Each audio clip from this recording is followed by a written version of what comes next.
there, you're watching a news program on Lào Cai television. In today's program, we will check out the following highlights. Lào Cai promotes study encouragement and talent fostering, building a foundation for a sustainable learning society. Lào Cai tourism achieves impressive growth. Poverty reduction from green growth in Bao commune. Following are the detailed contents, please join in watching the program. By the end of November, Lào Cai province budget revenue had reached 16,850 billion VND, equaling 134% of the central government's assigned estimate, 80% of the provincial estimate, and 137% compared to the same period last year. Specifically, balanced revenue reached nearly 9,200 billion VND, equaling 113% of the central government's estimate. Revenue from land use fees reached over 4,800 billion VND, equaling 131% of the central government's estimate. And revenue from import-export activities exceeded 2,000 billion VND. The province's budget collection is generally on track with the set scenario, and many localities have significantly exceeded the provincial revenue targets. However, some revenue streams are still underperforming, such as revenue from mineral exploitation rights, environmental protection taxes, land use fees, and various taxes and fees. Currently, 26 communes have revenue collection below 80% of the estimate, of which 13 communes have not yet reached 50% of the provincial estimate. The Department of Agriculture and Environment recently organized a conference to implement the project measurement and cadastral mapping of landing originating from forest farm, agricultural and forestry companies and tea companies in the former Yên Bái province. This project was approved in 2024 and spans until 2026. Within the former Lục Yên district, the project is being implemented across 6 current communes: Lục Yên, Tan Linh, Muang Lai, Lam Tuong, Can Hoa, and Phuc Loi. It targets the Lục Yên Forestry Company with an area of over 19,400 hectares. Specifically, the area of rented land that is currently not managed or used is over 1,520 hectares, and the area of land returned to the locality due to restructuring under government decree, No. 200 over 2004 is 17,897 hectares. At the conference, delegates focused on discussing solutions to facilitate the project's implementation across the 6 communes, ensuring it adheres to the schedule and plan assigned by the province, as well as the approved technical design and estimates. A scientific survey across 4 villages in Văn Chấn communes, which have the largest Santuet tea growing area, has identified 400 ancient san tea trees, aged 180 to 240 years. The Vietnam Association for the Conservation of Nature and Environment confirmed these trees qualify for recognition as Vietnam Heritage Trees. This is assessed as one of the largest and oldest existing ancient tea clusters in Vietnam. However, Shan Tuyet tea trees show slow growth after reaching over 100 years of age. They suffer from stunting due to frequent harvesting and pruning and are characterized by poor natural regeneration. Therefore, to conserve and develop the Shan Tuyet tea trees, experts suggest the need for establishing a conservation strategy, planning the tea-growing areas, arranging tourism infrastructure, setting up a heritage management unit, and developing projects for ecosystem preservation, establishing nurseries, and planting Shan tea from seeds to create clean material regions. In 2025, following the merger, the Lào Cai Provincial Study Promotion Association quickly consolidated its organization and strengthened its network down to the grassroots level, creating clear changes in the lifelong learning movement and contributing to the widespread development of the learning society. Since the beginning of the year, the work of promoting study and fostering talent queen talk has continued to spread strongly, encompassing over 491,000 members, accounting for more than 27% of the population, and maintaining stable operations across over 3,730 chapters and nearly 1,750 study promotion boards. To date, 90% of all communes and wards have consolidated their organizations and issued personnel decisions for the Study Promotion Association, thus forming a synchronized and unified operating system from the provincial to the grassroots level. In 11 months of 2025, the total number of tourists visiting Lào Cai reached over 10.5 million, achieving 102% of the plan. This total included over 1.5 million international visitors, with total revenue from tourism reaching approximately 46.5 trillion VND. To achieve this result, the province effectively implemented tourism stimulus programs and organized a series of large-scale events, such as the Lào Cai International Tourism Fair and the Bac Ha White Plateau Festival. Additionally, the province strongly developed community-based tourism products, nature experiences, and agricultural tourism linked to the unique cultural identity of ethnic minorities.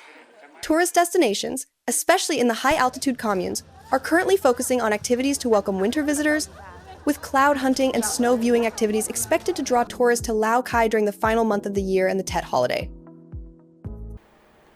It is estimated that in 2025, 880,750 workers aged 50 and over will be employed, accounting for 98% of the labor force. Specifically, over 372,000 workers are employed in the agriculture, forestry, and fishery sectors. Nearly 172,000 inches the industry and construction sectors, and over 274,000 inches the service sector. To achieve this result, Lào Cai province has recently focused on vocational training aligned with market demand, accelerated the labor shift from agriculture to non-agricultural sectors, and improved the quality of human resources. The province has also proactively cooperated with foreign localities to send workers abroad and enhance management of cross-border labor. Concurrently, preferential credit policies have been implemented effectively, creating jobs for many workers.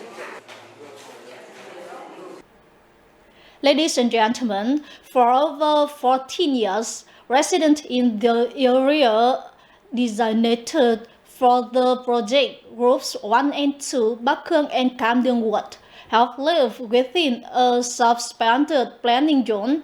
They have had to endure dilapidated houses, degraded infrastructure, and unstable living conditions.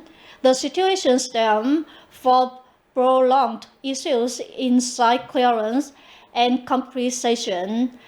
Faced with this reality, Lào Cai province is seeking a complete resolution that ensures benefit of the local people. The case involves over 4,200 square meters of land in Cam Duong Ward, formerly part of Bac Quang Ward, Lào Cai City, where many households had lived stably even before the planning was established, primarily through handwritten transactions. When the land acquisition decision was issued, the households did not receive adequate resolution, leading to a prolonged complaint process. It concerns the sewage line outside. The water cannot drain and floods us. Life is very difficult. The houses are all cracked. We are just afraid that they might collapse, affecting human lives. We wanted to repair, but the planning area does not permit repairs. Not only does the slow resolution affect residents' lives, but it also halts other projects in the area, particularly the ongoing residential flood control project. Resolving the issues with this project is crucial. It will unblock resources for the anti-waste project. We are implementing a flood control project for the residential area. If this issue is resolved, the sewer line can be cleared and the flooding problem will be addressed. Đi xuyên qua cái khu làn dân cư và chính vào cái phần vị trí đang vướng mắc giải phóng mặt bằng này. Trường hợp mà giải quyết được dự án này thì sẽ là khơi thông được tuyến cống và sẽ xử lý được ngập úng của cái khu vực tổ 11, 13. Recognizing the complexity and significant impact on public trust, prior to the provincial merger, Lào Cai provincial leaders directed a comprehensive inspection. After the inspection verified that the previous land acquisition decisions did not comply with the 2013 land law, the Provincial People's Committee instructed the Lào Cai City People's Committee to revoke the previous acquisition and compensation decisions. During the citizen reception session in November, Mr. Trinh Viet Hung, alternate member of the party's Central Committee, Secretary of the Provincial Party Committee, and Chairman of the Provincial People's Council directed. This case has a basis for resolution and will be resolved soon. We will try to do it as quickly as possible and conclude by December 31st with a written report to the Provincial Party Secretary, ensuring stability before the Tet holiday by having the resettlement land handed over. With the spirit of upholding the rule of law and ensuring citizens' rights, the provincial leadership's direction not only decisively resolved a prolonged legal issue, but also unblocked resources for the urban and flood control projects to be implemented, bringing a safe and sustainable life to all residents in the area. Identifying cinnamon as the key crop, Bao Ha Mills has recently focused on depth processing and increasing the value of the production trend in maximize benefit for the resident. Nowadays, the cinnamon tree has become green gold, opening the door to poverty alleviation, providing sustainable livelihood, and changing the rural appearance of Bao Ha Mills. Starting cinnamon cultivation in 2014, Ms. Nguyen Thi Mai's family in Bao Ha Commune has now expanded their area to over 20 hectares. Not content with just growing and harvesting their own cinnamon, Ms. Mai also purchases fresh cinnamon products from local residents to produce dried cinnamon for the market. On average, Ms. Mai's family earns billions of Vietnamese dong each cinnamon season and creates jobs for many local labourers. Before, I planted tung and acacia, but the profit could not compare to cinnamon. Cinnamon is stable and has a high value compared to other timber trees. Khe Ban village currently has over 130 households, with more than 90% of them growing cinnamon. Thanks to cinnamon cultivation, the lives of Khe Ban residents have clearly changed. Many families have escaped poor household status and built spacious houses. On average, each household plants 2 hectares of cinnamon. The hard work of caring for the trees is concentrated in the first 4 years. By the 7th year, we can prune and sell. If we have a large area, it brings in a lot, and even pruning 1 hectare yields several million VND. To enhance the value of the cinnamon tree, Bao Ha Commune is focusing on promoting linkages between residents and processing units. The commune currently has one cooperative that deeply processes specialised products such as cinnamon sticks, khe sao, cinnamon rolls, khe ju, and split cinnamon, khe che, for export to foreign markets. The work is regular and not too strenuous. I can do it. It only involves splitting and collecting cinnamon, and the income is stable.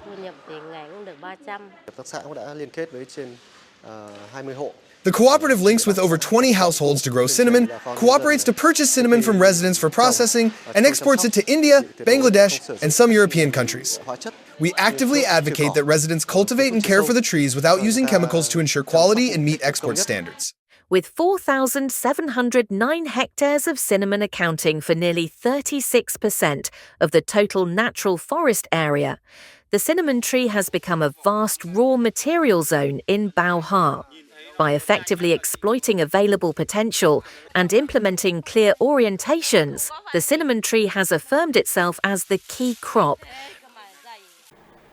Ladies and gentlemen, Hợp Thành Con Mills is currently accelerating the campaign to integrate health insurance card information into the electronic health book on the VNeID application. This is considered a crucial task aimed at building an unified digital data foundation, creating convenience for residents when accessing medical examination and treatment services.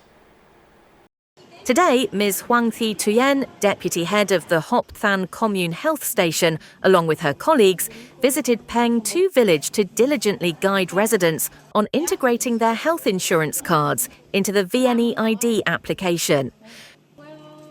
Before, I often forgot to bring my physical insurance card when going to the doctor, but now it is more convenient to just bring my phone. We wholeheartedly welcome the officials coming to guide and support the people. We are very excited. The guidance makes it very convenient for us in accessing medical checkups and all other aspects. With flexible approaches, such as visiting households or organising sessions at the communal cultural house, Hop Than commune has gradually resolved difficulties, accompanying residents throughout the implementation process. When the health insurance card is integrated into the VNeID application, there are many conveniences. That is, when people come to a medical facility, no matter which unit, when accessing medical examination and treatment using their health insurance card, Hop Than commune has also intensified communication efforts while dispatching officials directly to each village to guide residents in completing Level 2 digital identification, creating an important premise to accelerate the integration onto the VNeID application. We have instructed the police to actively advise, and the entire political system from the commune level down to the villages has engaged to promote communication, guidance, and analysis, explaining to the people the immediate and long-term meaning and benefits of achieving Level 2 digital identification and integrating various documents. This has currently raised the integration rate to over 70%. The campaign to integrate health insurance cards onto the VNeID application in Hop Than commune is being strongly promoted to help residents access health services more conveniently, fostering local socio-economic development. Ladies and gentlemen, our program today is ending. Thank you for your attention.